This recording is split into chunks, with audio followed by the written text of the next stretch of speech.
Bonjour à tous, c'est Timothée d'Apprendre Blender. Dans cette vidéo assez courte, je vais vous montrer comment séparer un mesh d'un objet sur Blender. Alors, l'idée, c'est de mettre Suzanne, parce que Suzanne a une géométrie un peu complexe. Vous pouvez utiliser évidemment vos propres objets. Alors, ce qui se passe, c'est que là, par exemple, j'aimerais avoir les yeux sur un autre mesh par ici. Au lieu d'avoir un seul objet, j'aimerais avoir cet objet, et là, pouvoir sélectionner directement dans un autre objet mon œil. Alors, comment est-ce que je vais faire ça ?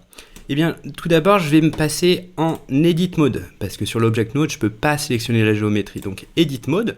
Ensuite, je vais zoomer à l'intérieur, et là, vous voyez, j'ai des outils de sélection, avec soit la possibilité de sélectionner des points, soit des lignes, soit des surfaces. Moi, je vais me mettre en surface juste ici. Je vais sélectionner, par exemple, mon œil, je maintiens Shift appuyé pour sélectionner toute la pupille, et ensuite, je vais appuyer sur P comme papa, et là, je vais pouvoir séparer mon nouveau mesh avec l'outil soit de séparation par sélection, c'est exactement ce qu'on essaie de faire, là on a sélectionné notre objet, soit par matière, admettons que là on ait mis une matière un peu différente sur Suzanne, ou alors par partie disjointe. Donc si par exemple j'ai deux objets qui ne se collent pas dans un seul et même objet, je vais pouvoir les séparer de cette manière-là. Donc là je vais faire P Separate Selection, et à ce moment-là, vous voyez, là j'ai la pupille et là j'ai mon objet. Donc là si par exemple je passe en Object Mode, là on voit bien que j'ai ma pupille en sélection, je peux même la renommer.